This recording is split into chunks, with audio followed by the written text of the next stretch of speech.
Booking.com hotel reservation without credit card.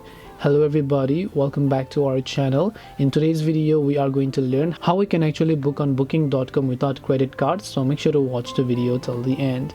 Now to basically book and reservations of hotel on Booking.com, first just go to Booking.com app or the website, and after you have done that, you'll find here it says find your next stay. So basically you can simply go ahead and search for the hotel room that you want to reserve. Now you don't have to pay in all of the hotels in advance. What you can actually do is you can select a certain room that you like over here.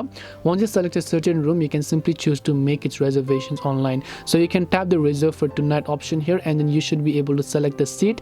Tap on the reserve option. You can see you don't have to pay right away. You can simply pay it whenever you reach the hotel over here, and this way you should be able to go ahead and then basically book reservations without credit card. Hope this video was helpful. If you have got any questions, feel free to also leave them down below.